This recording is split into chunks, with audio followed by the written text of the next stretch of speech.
ان مسلمان جب وہاں پہنچے تو دشمن کا خوف ان پر تعریف ہو گیا، اور دشمن کے خوف کے ساتھ ساتھ دوسرا مسئلہ یہ ہوا کہ بدر کے مقام پر جہاں پر کنواں تھا اور وہ زمین جو نرم تھی اس پر کافروں نے قبضہ کر لیا. اب پینے کے لیے پانی نہیں، وضو کے لیے پانی نہیں. کچھ رات کو سوئے تو ان پر غسل فرض ہو گیا، اب غسل کے لیے پانی نہیں، تو بڑے پریشان ہوئے. تو بعض مسلمانوں کے دلوں میں شیطان نے یہ وسوسہ ڈالنے کی کوشش کی کہ اگر تم حق پر ہوتے تو یہ بتاؤ کہ اب تم نمازیں کیسے پڑھو گے، یہاں تو وضو کے لیے پانی نہیں اور غسل کے لیے بھی پانی نہیں. اللہ تبارک و تعالی نے یہ کرم کیا کہ رات کو بارش ہوئی، اور وہ جو بارش ہوئی، مسلمان جس زمین پر تھے وہ ریتیلی زمین تھی، تو بارش سے مٹی جم گئی، مسلمانوں کے پاؤں مضبوط ہو گئے. مسلمانوں نے فوراً جو ہے گڑھے کھودنے شروع کیے اور ان بارش کے پانی کو گڑھوں میں جمع کر لیا. اس سے انہوں نے وضو بھی کیا اور غسل بھی کیا. اور کافر چونکہ وہ نرم زمین پر تھے، جب بارش ہوئی تو وہ کیچڑ بن گئی اور ان کے لیے وہاں پر کھڑا رہنا مشکل ہو گیا. اور جہاں تک خوف کا تعلق تھا، اللہ تبارک و تعالی نے مسلمانوں پہ یہ کرم کیا کہ مسلمانوں پر اونگ کو مسلط کر دیا گیا. اونگ، اور میدان جنگ میں ہلکی سی اونگ کا آنا یہ اللہ کی رحمت ہے. جب اونگ آئی تو یہ چند لمحات کے لیے اونگ آئی. مسلمانوں کا عالم یہ تھا کہ چلتے چلتے انہیں اونگ آنے لگی، ہاتھ سے تلواریں چھوٹنے لگی، اور تھوڑی دیر کے بعد اس اونگ نے ان پر اتنا اطمینان کو نازل کر دیا کہ کافروں کا خوف ان کے دلوں سے جاتا رہا اور ان کی تھکن بھی دور ہو گئی اور یہ مکمل تازہ دم ہو گئے. اذ یغشیکم النعاس امنۃ منہ، جب تم پر اللہ تعالی نے سکون دینے والی اونگ کو مسلط فرما دیا، اونگ کو نازل فرمایا. وَيُنَزِّلُ عَلَيْكُم مِّنَ السَّمَاءِ مَاءً، اور تم پر آسمان سے پانی کو نازل فرمایا. لِيُطَهِّرَكُم بِهِ، تاکہ اس پانی کے ذریعے وہ تمہیں پاک کر دے. وَيُذْهِبَ عَنكُم رِجْزَ الشَّيْطَانِ، اور شیطان کی پلیدی تم سے دور ہو جائے، اللہ تعالیٰ تم سے دور کر دے، یعنی تم غسل کر کے پاک ہو جاؤ. وَلِيَرْبِطَ عَلَىٰ قُلُوبِكُمْ، اور یہ بارش اس لیے نازل ہوئی اور یہ اونگ اس لیے نازل ہوئی تاکہ تمہارے دل مضبوط ہو جائیں. وَيُثَبِّتَ بِهِ الْأَقْدَامَ، اور بارش کی برکت سے مٹی جم جائے اور تمہارے پاؤں مضبوط ہو جائیں. اِذْ يُوحِي رَبُّكَ إِلَى الْمَلَائِكَةِ، یاد کرو جب تمہارے رب نے وحی فرمائی فرشتوں کی طرف، جن فرشتوں کو غزوہ بدر میں بھیجا گیا، ان سے فرمایا گیا انی معکم، اے فرشتوں بے شک میں تمہارے ساتھ ہوں. فثبتوا الذین آمنوا، پس تم ایمان والوں کو ثابت قدم رکھو اور انہیں حوصلہ دو. سألقی فی قلوب الذین کفروا الرعب، ان قریب میں کافروں کے دلوں میں رعب کو داخل کر دوں گا. فاضربوا فوق الاعناق، پس تم ان کی گردنوں پر تلوار کی ضرب مارو، فرشتوں سے فرمایا گیا. وَاضْرِبُوا مِنْهُمْ كُلَّ بَنَانٍ، اور ان کافروں کی ہر جوڑ پر کوڑوں سے ضرب لگاؤ. تو کافروں کی جو لاشیں پائی گئیں ان کے جوڑوں پر آگ کے کوڑے لگنے کے نشانات موجود تھے.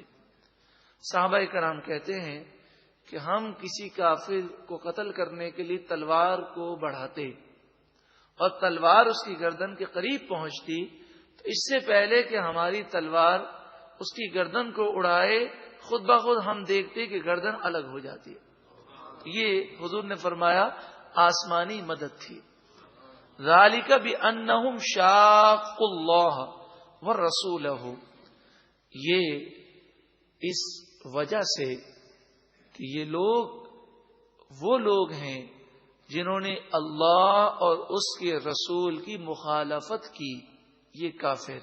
وَمَن يُشَاقِقِ اللَّهَ وَرَسُولَهُ، اور جو کوئی اللہ اور اس کے رسول کی مخالفت کرے، فَإِنَّ اللَّهَ شَدِيدُ الْعِقَابِ، پس بے شک اللہ شدید عذاب دینے والا ہے. ذَلِكُمْ فَذُوقُوهُ، کہ ان کافروں سے فرمایا گیا اے کافروں چکھو اس عذاب کو، یہ تو دنیا کی تکالیف ہے. وَأَنَّ لِلْكَافِرِينَ عَذَابَ النَّارِ، اور بے شک کافروں کے لیے جہنم کا عذاب ہے. اب مسلمانوں کے اصول بیان کیا جا رہا ہے.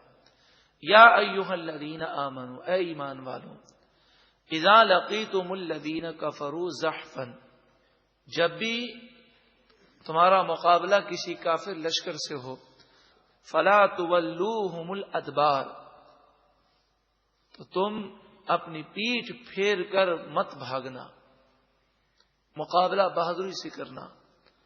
وَمَن يُوَلِّهِمْ يَوْمَئِذٍ دُبُرَهُ إِلَّا مُتَحَرِّفًا لِقِتَالٍ أَوْ مُتَحَيِّزًا إِلَى فِئَةٍ فَقَدْ بَاءَ بِغَضَبٍ مِّنَ اللَّهِ.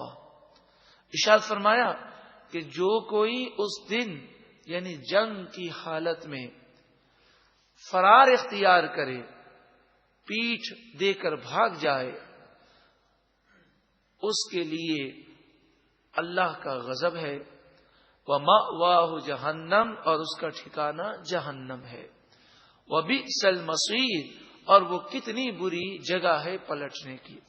تو میدان جنگ سے دشمن کے مقابلے کے وقت مسلمانوں کا بھاگ جانا یہ حرام اور گناہ کبیرہ ہے. لیکن اس آیت کریمہ کے درمیان میں فرمایا گیا الا متحرفا لقتال، دو ایسی چیزیں ہیں کہ جس کی وجہ سے اگر مسلمان میدان جنگ سے بھاگے تو اس کے لیے جائز ہے.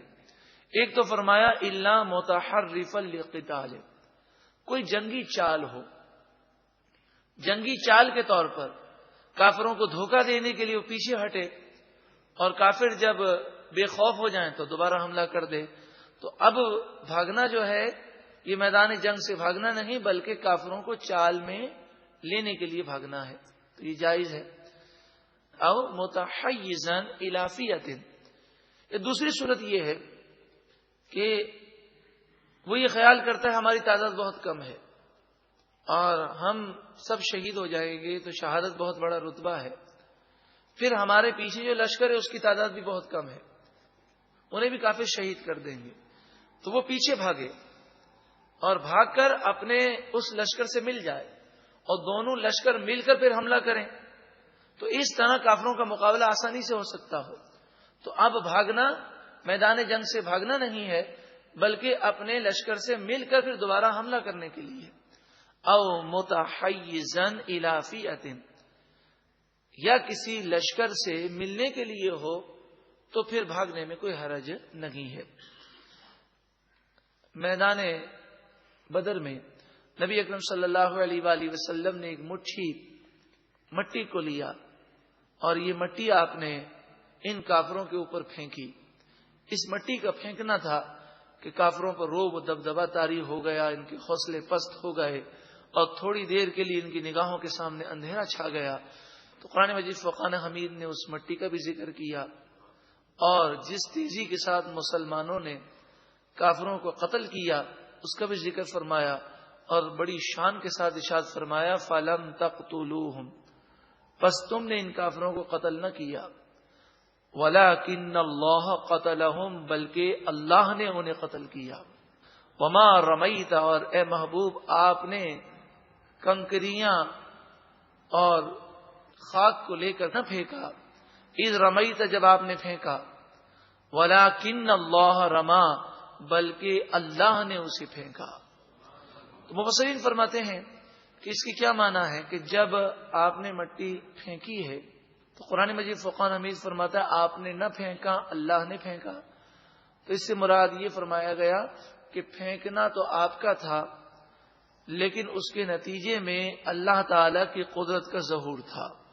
اور کافروں پر رو و دبدبا اللہ نے نازل فرما دیا، کیونکہ نبی کا جو فعل ہے وہ اللہ کے حکم سے ہوتا ہے۔ وَلِيُبْلِيَ الْمُؤْمِنِينَ مِنْهُ بَلَاءً حَسَنًا، اور یہ اس لیے تاکہ اللہ تعالی مومنوں کو اچھی آزمائش کے ذریعے آزمائے، اس کا امتحان ہو مومنوں کا، اور جو مومن اس امتحان میں کامیاب ہوئے، تمام صحابہ میں سب سے افضل صحابہ بدری صحابہ ہے۔ ان اللہ سمیع علیم، بے شک اللہ تعالی سننے والا علم والا ہے۔ ذالکم وان اللہ موہن کید الکافرین، اس واقعے میں یہ بھی نصیحت ہے، بے شک اللہ تعالی کافروں کے فریب کو کمزور کرنے والا ہے۔ ان تستفتحوا فقد جاءکم الفتح، اے مسلمانوں تم فتح طلب کر رہے تھے تو تمہیں فتح مل گئی۔ اس کے ایک معنی تو یہ ہے، اس کے دوسرے معنی یہ ہے کہ تم فیصلہ طلب کر رہے تھے، فیصلہ تمہیں مل گیا، فیصلہ آ گیا۔ بعض مفسرین نے فرمایا کہ اس سے مراد کفار ہیں، کہ کفاروں نے جب یہ غزوہ بدر کے موقع پر لشکر لے کر ابو جہل نکلا تو یہ خانہ کعبہ پر گیا، اور خانہ کعبہ کا دروازہ پکڑ کر اس نے کہا کہ اے اللہ، اگر ہم حق پر ہیں تو ہمارے حق میں فیصلہ فرما دے، اور اگر حضور حق پر ہیں تو ان کے حق میں فیصلہ فرما دے۔ تو اس وقت تمام کافروں نے اس کی یہ بات سنی تھی، تو فرمایا کہ اے کافروں، تم نے فیصلہ طلب کیا تھا، اب فیصلہ آ گیا، اب تمہیں اس بات کو یقین کر لینا چاہیے کہ حضور ہی حق پر ہیں اور اسلام ہی سچا دین ہے۔ وَإِن تَنْتَهُوا، اور اگر تم باز آ گئے اور توبہ کر لی، ایمان لے آئے، فَهُوَ خَيْرٌ لَكُمْ، تو یہ تمہارے لیے بہتر ہے۔ وَإِن تَعُودُوا نَعُدْ، اور اگر تم نے دوبارہ سرکشی کی اور مسلمانوں پر حملہ کرنے کی کوشش کی، نَعُدْ، تو ہم بھی دوبارہ تمہیں سزا دیں گے۔ وَلَن تُغْنِيَ عَنْكُمْ فِئَتُكُمْ شَيْئًا، اور تمہارا لشکر، تمہارا مال اسباب تمہیں کچھ بھی فائدہ نہ دے گا۔ وَلَوْ كَثُرَتْ، اگرچہ وہ کثرت سے ہو۔ وَأَنَّ اللَّهَ مَعَ الْمُؤْمِنِينَ، اور بے شک اللہ تعالی مومنوں کے ساتھ ہے۔ ان مسلمان جب وہاں پہنچے تو دشمن کا خوف ان پر طاری ہو گیا، اور دشمن کے خوف کے ساتھ ساتھ دوسرا مسئلہ یہ ہوا کہ بدر کے مقام پر جہاں پر کنواں تھا اور وہ زمین جو نرم تھی اس پر کافروں نے قبضہ